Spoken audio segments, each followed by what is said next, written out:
ओम शांति। आज 28 अगस्त 2023। आज की श्रीवाणी की मुख्य पंक्तियां हैं। मीठे बच्चे, निश्चय बुद्धि विजयंती, निश्चय के आधार पर ही स्वर्ग की राजाई के लायक बन सकते। पहला निश्चय चाहिए कि भगवान टीचर बनकर हमें पढ़ा रहे हैं। निश्चय बुद्धि विजयंती, निश्चय के आधार पर ही स्वर्ग की राजाई के लायक बन सकते। पहला निश्चय चाहिए कि भगवान टीचर बनकर हमें पढ़ा रहे हैं। प्रश्न है, बाप सर्वशक्तिमान होते भी सब कार्य प्रेरणा से क्यों नहीं करते? उत्तर है, बाबा कहते, मैं ज्ञान का सागर हूँ, मुझे ज्ञान सुनाने के लिए आना ही पड़ेगा। प्रोफेसर अगर घर में बैठ जाए तो पढ़ा कैसे सकेगा? मुझे तो तुम बच्चों को पढ़ाकर लायक बनाना है, स्वर्ग का वर्षा देना है, इसलिए मैं शरीर का आधार लेकर आता हूँ। इसमें बच्चों को जरा भी संशय नहीं आना चाहिए। गीत है जो पिया के साथ है, उसके साथ ज्ञान की बरसात है। ओम शांति। बाप को पिया कहा जाता है। बाप पानी की बरसात तो नहीं बरसाएंगे, ये तो समझने की बात है। जब कोई बात नहीं समझते हैं तो कहा जाता है, तुम तो जैसे पत्थर बुद्धि हो। अब पारसनाथ तो नामी ग्रामी है। पारसनाथ पारस बनाते हैं। पत्थर कौन बनाते हैं? पत्थर नाथ बनाने वाला रावण को कहा जाता है। तुम हो राम संप्रदाय, तुम नंबरवार पत्थर बुद्धि से पारसनाथ बनते जाते हो। यथा राजा रानी तथा प्रजा पारस बुद्धि कैसे बने? जरूर कोई बनाने वाला है जिसने पारस बुद्धि तो बनाया, परंतु इसमें कोई सूर्यवंशी घराने में तो कोई चंद्रवंशी घराने में, कोई दास दासी बनेंगे, कोई फिर प्रजा में साहूकार बनेंगे। है सारा पुरुषार्थ का खेल। जरूर परमपिता परमात्मा को ही पारसनाथ कहते हैं। कोई मनुष्य को ज्ञान सागर नहीं कहेंगे। निराकार बाप की ही महिमा है। ज्ञान सागर है तो ज्ञान सुनाने के लिए उनको शरीर जरूर चाहिए।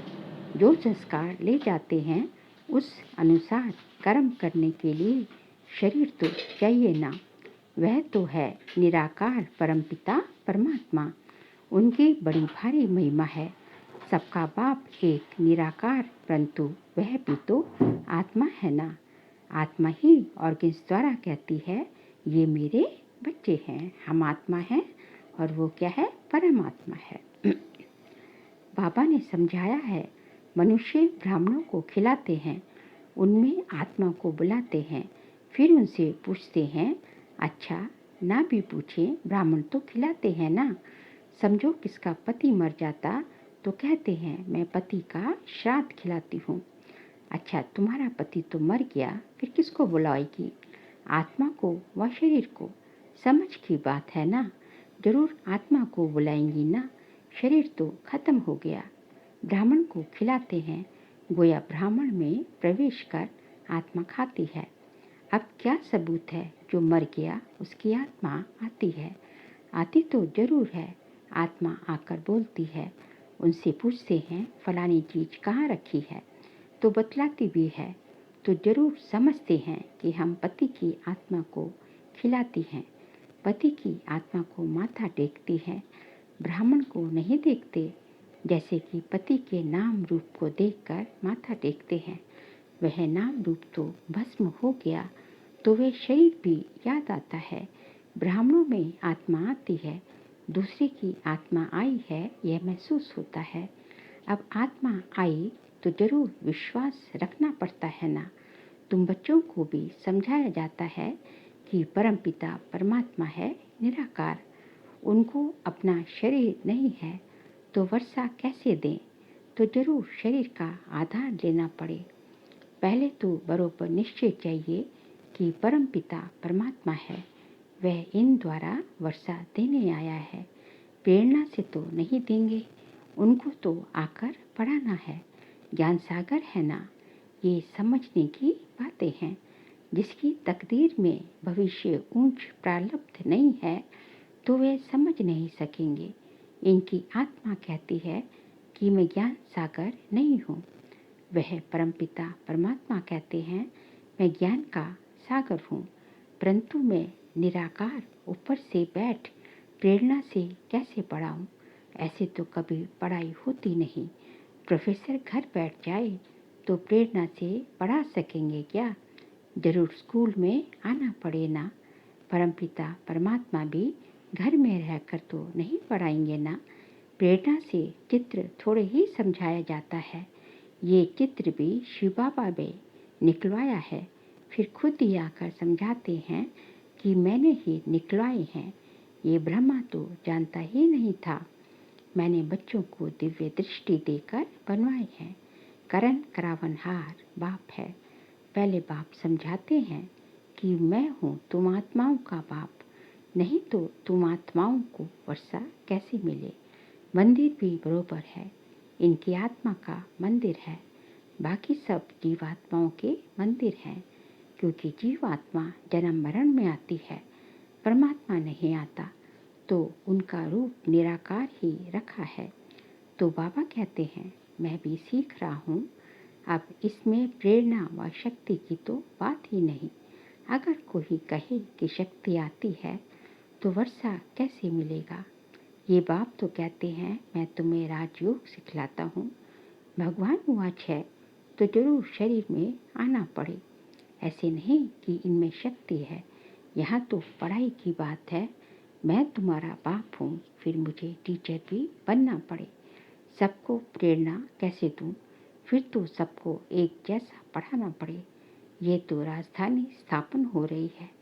कोई को दास दासी बनना पड़े, कोई को प्रजा बनना पड़े। कोई भी अगर पूछना चाहते हैं तो बाबा से पूछ सकते हैं, हम कहाँ तक लायक बने हैं? सूर्यवंशी व चंद्रवंशी व दास दासी बनेंगे। अगर हम इस समय शरीर छोड़ें तो क्या पद पाएंगे? बाबा से आकर पढ़ें तो बाबा पढ़ाई के अनुसार बता सकते हैं। स्कूल में बच्चे मास्टर को कहेंगे कि मास्टर जी हम कितने मार्क्स से पास होंगे? मास्टर अबाउट बता देगा कि तुम पढ़ा पढ़ते कि तुम पूरा पढ़ते नहीं हो, इसलिए इतने मार्क्स कैसे मिलेंगे? खुद भी समझेंगे कि बरोबर हम पूरा पढ़ता नहीं है। हर एक की दिल बोलेगी। बेहद का बाप भी बता सकते हैं। कोई को तो बाबा कहते हैं, तुम बहुत अच्छा फूल हो, विजयमाला में तुम इतने नंबर में आ सकते हो। इस समय के अनुसार, क्योंकि चलते चलते गिर भी पड़ते हैं ना।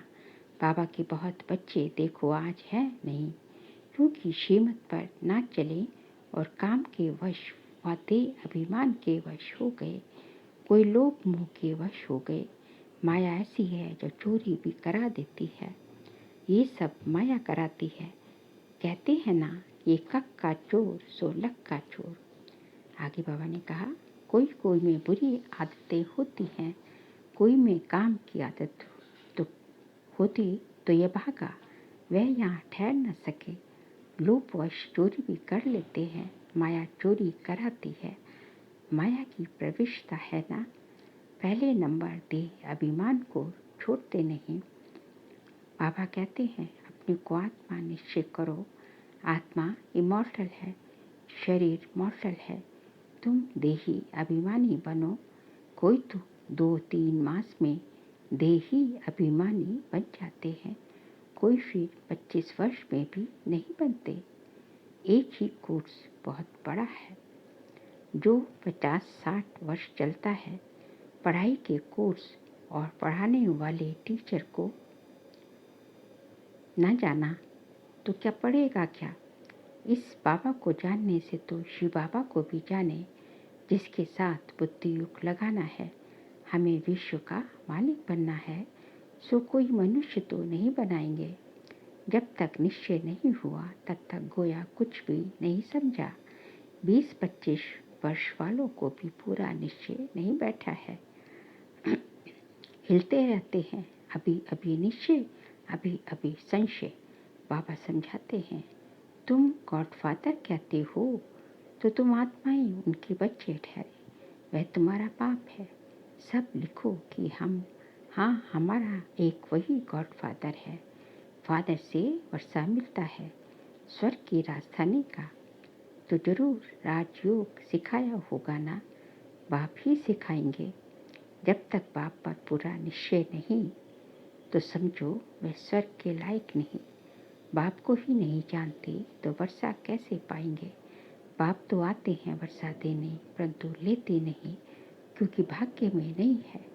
निश्चय बुद्धि विजयंती, संशय बुद्धि विनश्यंती। पहले पहले बाप को तो जानो। निराकार बाप परमपिता परमात्मा है ना, वे आकर पढ़ाते हैं। वर्षा उनसे मिलता है, उनको राजयोग सिखलाना है। इसमें प्रेरणा की तो कोई बात ही नहीं। टीचर घर में बैठ पढ़ाए, ये तो इम्पॉसिबल है। पापा कहते हैं कि मैं आता हूँ, मेरा मंदिर भी है। निराकार तो कुछ कर न सके, इसलिए शरीर लेना पड़ता है। नहीं तो मेरे में जो सृष्टि चक्र का ज्ञान है वह मैं सिखलाऊं कैसे। जरूर तन में आना पड़े। बच्चे पृथ्वी को पाते रहते हैं, एक दो को लेकर आते रहते हैं। जो देवी देवता धर्म का होगा उसका ही सैपलिंग लगेगा। जो आकर ब्राह्मण बनते हैं उन्हों का ही कलम लगता है। ब्राह्मणों का पिता है ब्रह्मा, ब्रह्मा का बाप है शिव बाबा। तो रूहानी बाप और जिस्मानी बाप भी है। तुम शिव बाबा के रूहानी बच्चे हो और ब्रह्मा की आत्मा भी शिव बाबा का बच्चा है। फिर जिस्मानी भी ब्राह्मणों का बाप है, जिससे ये ब्रह्मा कुमार कुमारियाँ निकले। तुम ब्रह्मा के बच्चे शिव बाबा के पुत्र हो। वर्षा उनसे मिलता है, ये भी समझ की बात है। बाबा से कोई भी बच्चा पूछे कि मैं किस पद को पाऊंगा तो बाबा फट बता देंगे। कोई नए नए को ले आते हैं, बात मत पूछो, एक बार मिलने से ही तीर लग जाता है। कैसे अच्छे अच्छे पत्र लिखते हैं। बाबा फलाने ने ऐसी अच्छी बातें सुनाई जो पक्का निश्चय हो गया। अब आप आए हो, आपसे हम पूरा वर्षा लेकर ही छोड़ेंगे। बाबा से कभी मिले तो भी नहीं है, तो भी ऐसे ऐसे पत्र लिखते हैं तो समझा जाता है ये सिखलदा बच्चा है। सैपलिंग अच्छा है, झट समझ लेते हैं। श्रीनगर का सेंटर खुला, वहाँ के नए नए बच्चों ने पत्र लिखा। बस अब तो मिलने लिए अट्रैक्शन रहती है। सिर्फ ये बंधन है, कारण भी लिख देते हैं। जो देवता धर्म के होंगे वही आएंगे। जो श्री कृष्णपुरी में आने वाले होंगे वही ब्रह्मापुरी में आएंगे। ब्रह्मपुरी नहीं, ब्रह्मापुरी। कोई ब्रह्म कुमारी लिखते हैं, ये तो रॉन्ग है। ब्रह्म तो तत्व है, उसकी कुमारी कैसे होगी। प्रजापिता ब्रह्मा तो मशहूर है। प्रजापिता तो यहीं ही होगा, यहाँ ही होगा। प्रजापिता ब्रह्मा के बच्चे ब्रह्मा कुमार कुमारियाँ। प्रजापिता ब्रह्मा के बच्चे ब्रह्मा कुमार कुमारियाँ अर्थात परमपिता परमात्मा शिव की शक्ति मिलती है शिव बाबा से, इनकी ब्रह्मा की आत्मा से नहीं। तो याद शिव बाबा को करना है, इससे ही हम पतित से पावन बनते हैं। इस समय तो सभी पापात्माएं हैं, सभी का जन्म विकार से होता है। ये बातें कोई झट समझ जाते हैं और कोई तो कुछ भी समझते नहीं। ये नॉलेज बड़ी वंडरफुल है। भगवान को भक्ति का फल देने के लिए आना पड़ता है। बच्चों को पढ़ाते हैं, कहते हैं मैं तुम्हारा बाप भी हूँ, टीचर और सतगुरु भी हूँ। सभी को वापस ले जाने के लिए आया हूँ, इसलिए लिबरेटर भी कहते हैं। सो प्रेरणा से थोड़े ही लिबरेट करेंगे। स्कूल में भी वृद्धि होती है,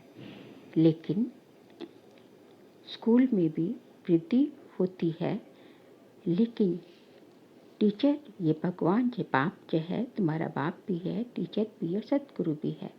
बाबा कहते हैं सभी को वापस ले जाने के लिए आया हूँ, इसलिए लिबरेटर भी कहते हैं। सो प्रेरणा से थोड़े ही लिबरेट करेंगे। स्कूल में भी वृद्धि होती है, लेकिन पुरानी दुनिया को याद किया तो बाप को भूले। आखिर भूलते भूलते पुरानी दुनिया में ही चले जाते हैं। फिर ज्ञान का कुछ भी नहीं रहता, बस सौदा कैंसिल। बाप को जो दिया वे वापस ले लेते हैं। बुद्धि का ताला एकदम बंद हो जाता है। बाप बुद्धिवानों की बुद्धि है ना, कितना अच्छी रीति समझाती हैं।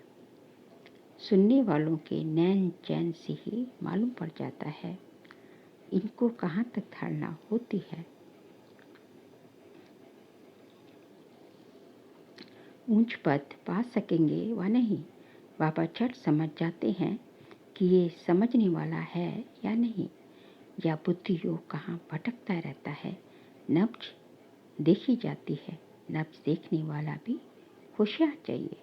मंजिल है बहुत भारी, तुम झट समझ जाएंगे ये उठ सकेगा व नहीं। नंबरवार तो है ना, भले ये ब्रह्मपुत्र बड़ी नदी है, परंतु अपनी महिमा तो नहीं करेंगे। सरस्वती भी होशियार है, उस पढ़ाई में तो यहाँ ही इम्तहान हो जाता है। इस पढ़ाई का इम्तहान अभी नहीं होना है। जब तक जिएंगे तब तक ज्ञान अमृत पिएंगे। मीठे मीठे अच्छा मीठे मीठे सिख लेते बच्चों प्रति माता पिता बाप दादा का याद प्यार और गुड मॉर्निंग। रूहानी बाप के रूहानी बच्चों को नमस्ते। हम रूहानी बच्चों के रूहानी बाप दादा को नमस्ते नमस्ते नमस्ते। सर्किल पॉइंट से किसी भी पुरानी आदत के वशीभूत हो उल्टा कर्म नहीं करना है। देह अभिमान की आदत को छोड़ देही अभिमानी रहने का कोर्स पूरा करना है। निश्चय में कभी भी हिलना नहीं है। जब तक जीना है पढ़ाई पढ़नी और पढ़ानी है। आज का बाबा का वरदान है, करावन हार की स्मृति द्वारा सदा बेफिक्र बादशाह बनने वाले निश्चय बुद्धि निश्चिंत भाव। करावन हार की स्मृति द्वारा सदा बेफिक्र बादशाह बनने वाले निश्चय बुद्धि निश्चिंत भाव। ब्राह्मण जीवन अर्थात बेफिक्र बादशाह। जैसे ब्राह्मण बाप बेफिक्र बादशाह बने तो यही गीत गाते रहे, पाना था सो पा लिया, काम क्या बाकी रहा। सेवा का काम भी जो बाकी रहा हुआ है वह भी करावन हार करा रहे हैं और कराते रहेंगे। सदा स्मृति रहे बाप करावन हार बन हमारे द्वारा करा रहे हैं तो बेफिक्र हो जाएंगे। निश्चय है ये कार्य होना ही है, हुआ ही पड़ा है। इसलिए निश्चय बुद्धि निश्चित बेफिक्र रहो। स्लोगन है, अपनी सर्व कमजोरियों से किनारा करना है तो बेहद की वैराग्य की वृत्ति को धारण करो। अपनी सर्व कमजोरियों से किनारा करना है तो बेहद की वैराग्य की वृत्ति को धारण करो। बाबा कहते हैं कि यदि आप सब अपनी कमजोरियों को छोड़ना चाहते हैं, उनसे किनारा करना चाहते हैं, तो आपके अंदर बेहद की वैराग्य वृत्ति आनी चाहिए कि कोई भी मेरा नहीं है, मैं सबका हूँ, लेकिन मेरा कोई नहीं। जब ऐसी बात ऐसा आपके अंदर भावना आएगी कि कोई मेरा नहीं, तो बेहद की तो सारी कमजोरियों कि जब ऐसी वैराग्य वृत्ति आएगी कि मैं सबका लेकिन कोई मेरा नहीं, तो उससे सारी कमजोरियां ऑटोमेटिकली से उससे किसी की कमजोरियों को अपने चित्त मन चित्त पर नहीं रखेंगे। कमजोरियों से सर्व कमजोरियों से किनारा करते रहेंगे, अपनी भी और दूसरों की भी। अच्छा, ओम शांति।